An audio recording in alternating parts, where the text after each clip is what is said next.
really gloomy, misty morning. It's probably appropriate for this video, at least the first part of this video. It's not going to be the whole video, I promise.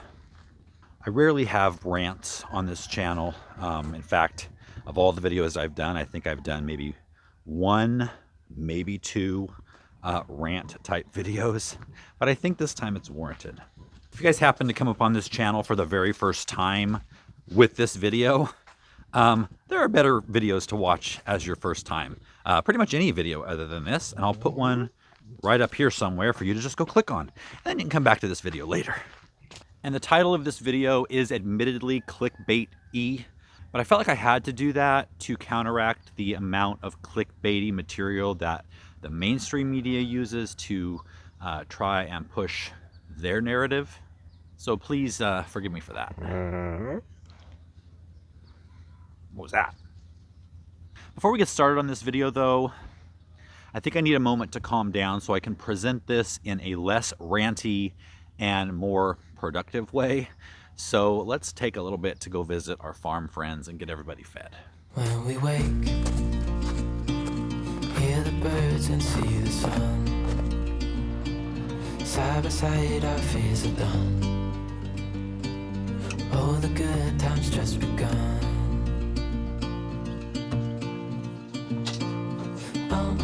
We know what we have, let's hold on tight. Found what we're looking for in life. Call us crazy, but things are finally right. With you and I, the future is bright.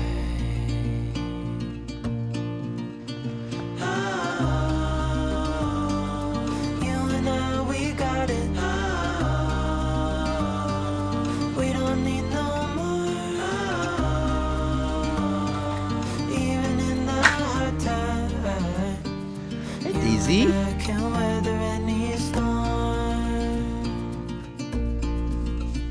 Before I sleep,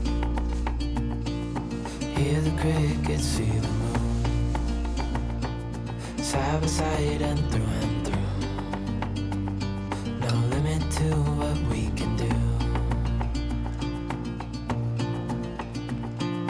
Oh, we know what we have, let's hold on tight. Found what we're looking for in life. Call us crazy, but things are finally right. With you and I, the future is bright.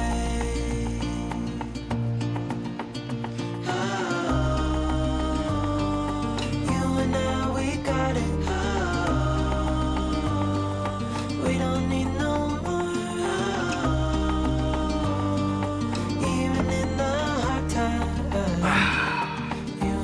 Okay. Deep breath. Nope. I just read the article again and I'm back to being angry. And I have to say something. I stayed quiet last year around this time when egg prices were through the roof.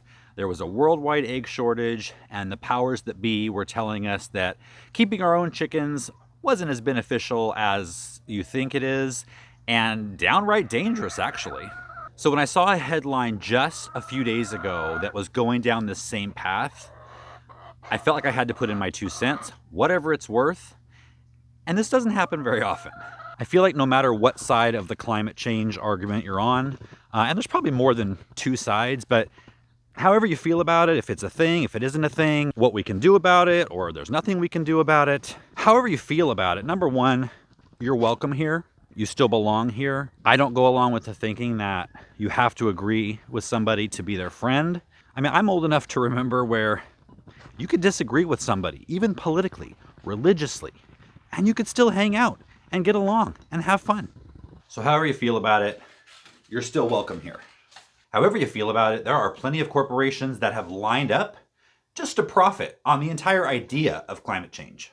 Politicians who are using it to show that this side is a science denier, or this side is just using fear tactics to get ahead. As a simple, lowly home gardener who has been practicing and teaching organic gardening for 2 decades now, and who is trying to every year garden more and more sustainably, it really upsets me when I see headlines like this. This is just a couple of days ago.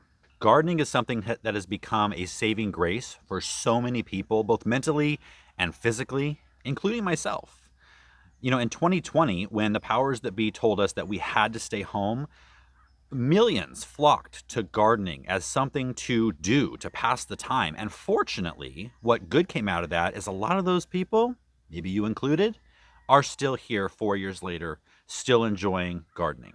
On top of that, now, 4 years later, people are coming still to gardening to offset the rising grocery costs that seem to be, mounting more and more every single month.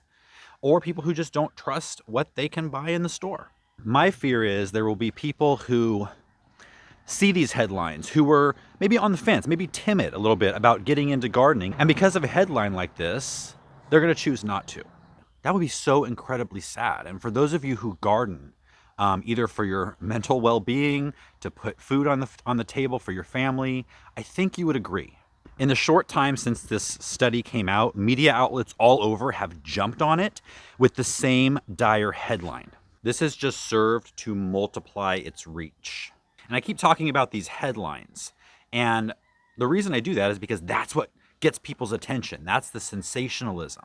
But what does this study really focus on? I'll put a link to the University of Michigan who did this study. They have a short video that kind of encapsulates the entire study. But the focus on the video and the focus on the study puts gardening in a lot better light than you would believe by looking at all the headlines. They actually talk about how important home and urban gardens are now and how important they're going to be in the future. But in a world of shortening attention spans, most people aren't going to get past the headline. And I think the powers that be know that because they bury the positives, any positives about any of these things, they bury at the bottom of the article where nobody's going to see it.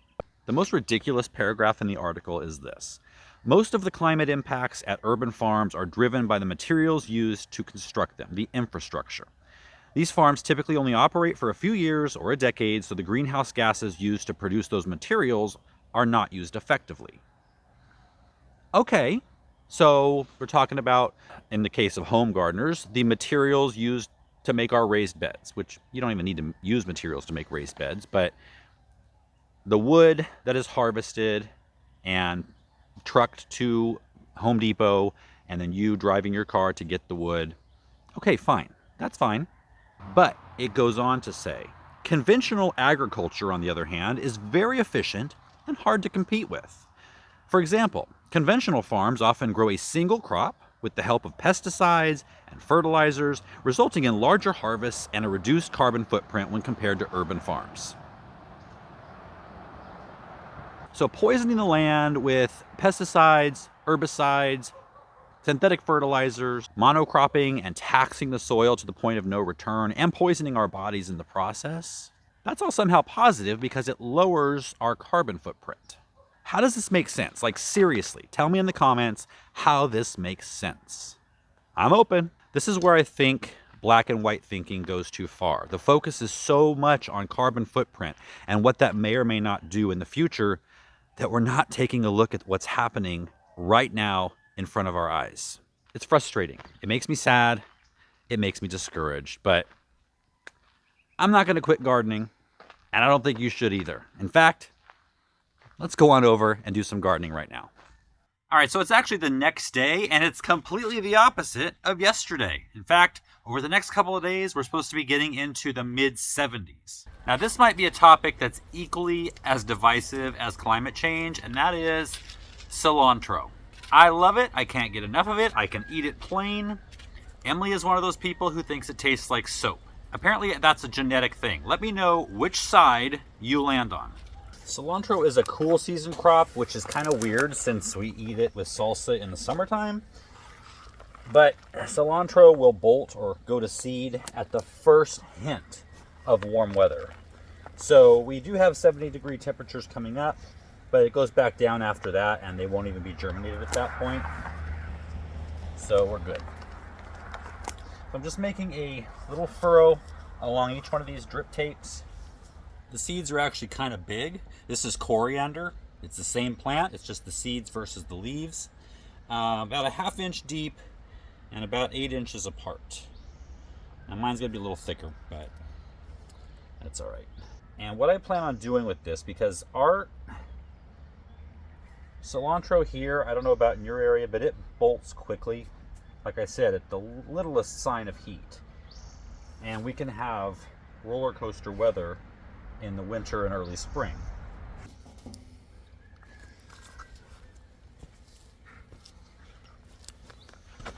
So I'm actually going to plant a lot of it. In fact, I'm thinking of both these fabric beds, filling both of them up. And then I heard that they freeze dry really well, like almost in fresh condition. And so I'm going to try that so I can harvest all this at once, not have to worry about it bolting, and be able to save it and use it whenever I want to.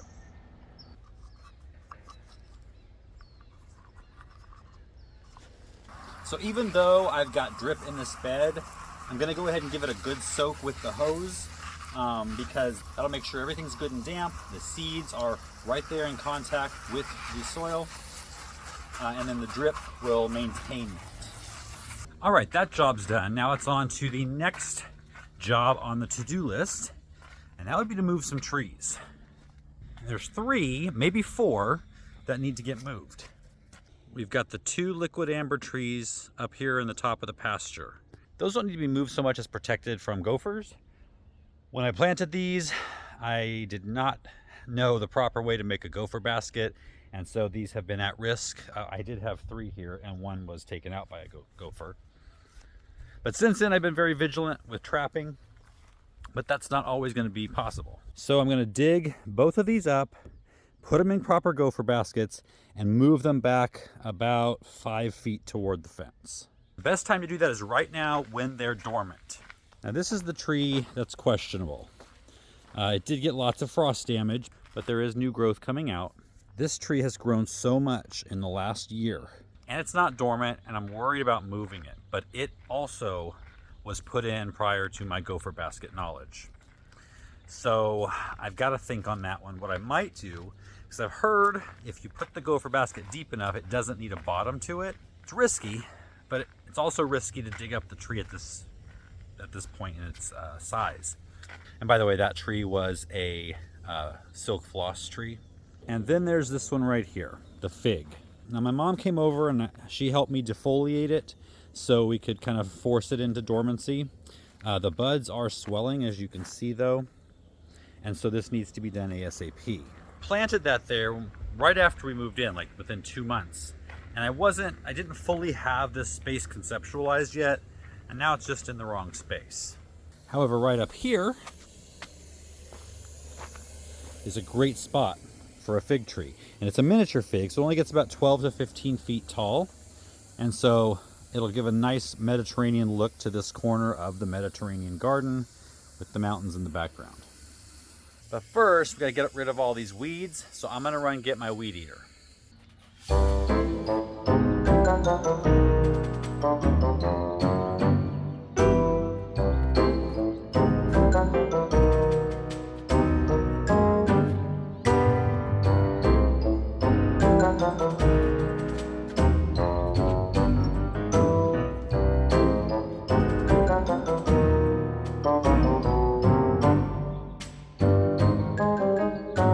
5 hours later.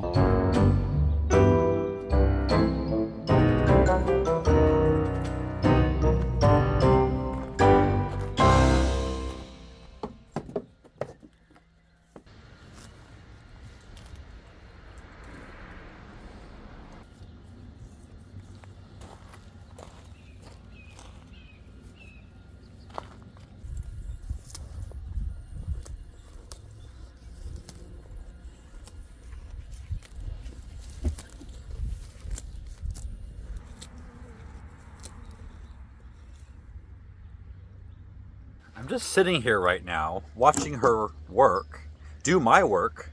I'm relaxing, she's doing the weeds. I'm saving money on my hay bill. I'm giving her good nutrition. Not too bad. While she's doing that, I'm gonna multitask, and pot a fruit tree, a bare root fruit tree that I just got a couple days ago. Noah and I have really been enjoying Fuji apples from the store. And we have one Fuji apple tree. It's espaliered over on the wall in the Mediterranean garden. But I got another one. I'm going to grow this one traditionally, not espaliered.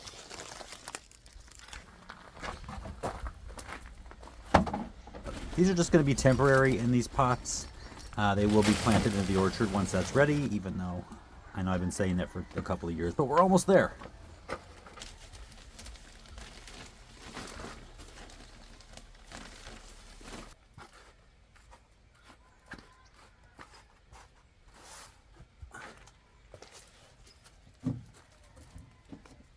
So these are the 3 bare root trees I got this year and planted, or potted.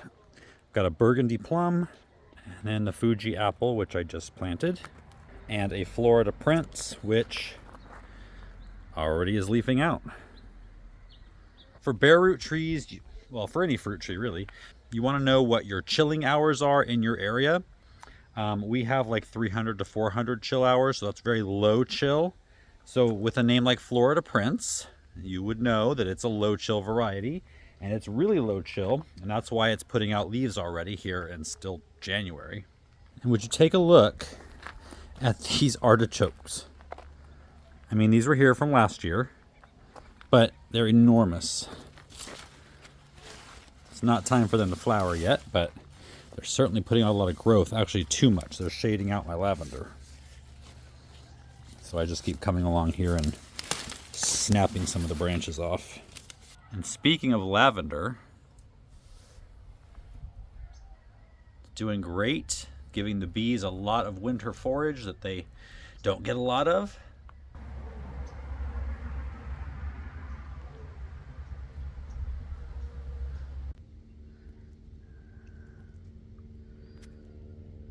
She definitely didn't do all that. She got the tall stuff, and then I took it down with the weed eater.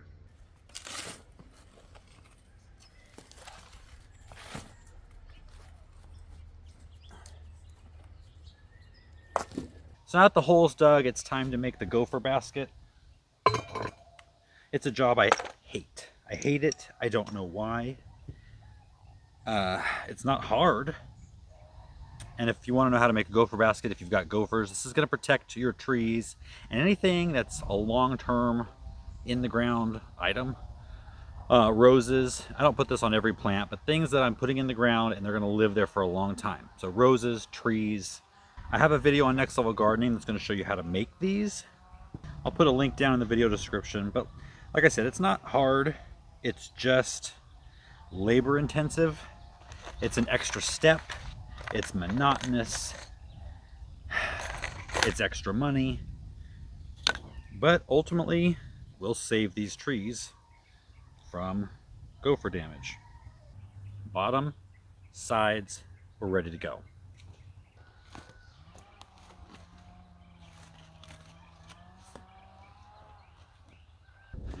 Now for the scary part, actually digging up the tree.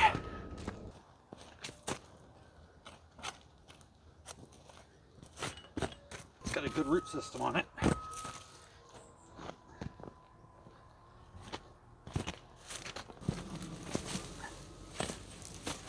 Okay, might have been it. Ugh. Ugh. Just gonna get some of the dirt off. You know what? Here's the gopher basket. Simple chicken wire. I can't tell. Well, first of all, it only goes down this far. I basically put a little cup. Remember, this is a week after we moved, or this was a month after we moved in.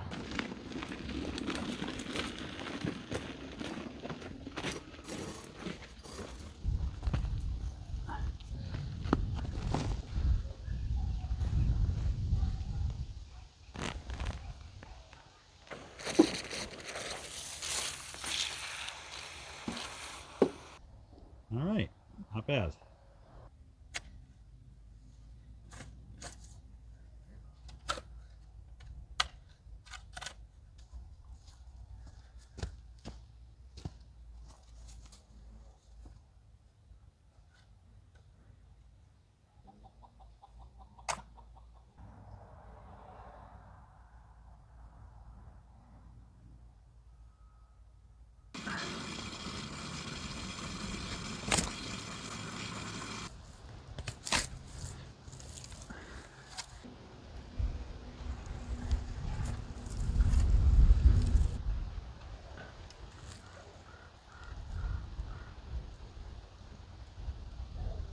think it's time to get my weed eater again. I could use some company up here.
It's the next day, another beautiful day. I'm enjoying it while it lasts.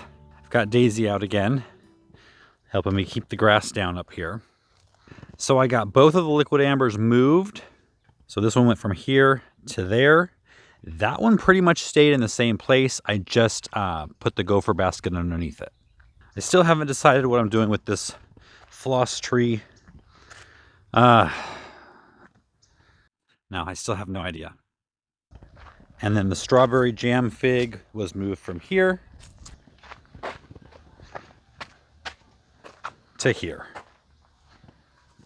So today I'm going to enjoy a little slower and less labor intensive gardening practice, and that would be to cut back my perennials. Now, a lot of you, if you're in cold climates, your perennials might be under a bunch of snow right now. But if you have a mild winter, you look down at the base of some of these perennials, and you can see here that amid all of the dead sticks, if you look down at the base, there's lots of new sprouted growth there. Once you cut all the dead growth off, you'll have nice little green mounds just like this. Gonna deadhead and prune some of the roses. I was at the garden center this last week, and I got another raspberry plant. I'm gonna plant that up there next to the blackberries. And then I also got another David Austin rose. Thomas Becket. It's bare root. Even though it looks like it's in a pot, it's still bare root. And I'm going to plant that up in the cottage garden. What I found last year, all the roses that I got, they're all David Austin, but they're all pastel pink, yellow. And I'm changing the color scheme of this cottage garden this year because last year, pastels might do great in England when you've got that overcast, cloudy weather all summer. But here, when you've got sun and heat, those pastels just kind of get washed out. So you can probably see that Thomas Becket, that rose there, is a vibrant color, and I've got a lot more vibrancy coming to this garden this year versus last year.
All right, it's the next morning. Okay, all right. I got everything cleaned out. Hey, I will get to you in a minute, Missy. It looks a little empty, but it also looks clean. So you saw me take out the lamb's ears. I had 4 huge ones along the edge of these beds. And they were right where the daffodils hopefully will be coming up, the ones I planted last year. And they were very thick, matted mounds of lamb's ears. And those were planted as 6-packs last spring. So they grow like crazy. So I needed to get them out of the way of the daffodils. I just tossed them in the compost. I've got 3 more big mounds of them right here that I will dig up and divide and put them where needed. To me, lamb's ears don't look that great once they're past their first year. They start to look a little bit mangy. So for me, I like to start with a new plant, whether I buy it in a 6-pack or just take divisions and let them start again. I was helped along with my decision to actually dig up the silk floss tree. I noticed some gopher activity right there next to it, so I put a trap out. As you can see, there's the yellow. So I either got him or he just tripped it. Let me check. He just tripped it. So that is too close for comfort, so I'm definitely going to be digging this tree up, putting it in a gopher basket. I put 2 more traps out yesterday. One in the bottom of the future pond, and one over where Bill flattened out where the English garden is going to go. Both of them have the yellow strip as well. So let's see if we got bested by the gophers on all 3. Yellow strip. Now there's a fresh mound right there, so this makes me feel positive. And there's some resistance, so definitely got him. Okay, 1 for 2. Here's the 3rd one, showing yellow. Oh, there's some resistance there as well. 2 for 3, not bad. Look, I'm not going to show you the dead gopher body, but I did have somebody say that I shouldn't talk about or show that I've killed gophers at all because they're just going along living their happy gopher life until they're not, and that's sad. Well, you know what? They can live their gopher life somewhere else or in gopher heaven. But I'm always going to show it because there's probably a ton more people out there besides me who are dealing with gophers tearing up your yard and want to know what to do about it. Gopher hawks work. I'll put a link in the description. Not sponsored. All right, guys, that was a long video, I know. I tried to give a little extra because I missed Friday. Today's Tuesday. I missed Friday's video. Still trying to get back in the swing of things of 2 videos on this channel per week and 2 videos on Next Level Gardening. And it's been tough getting back in that rotation. So I apologize, but I'll see you next time.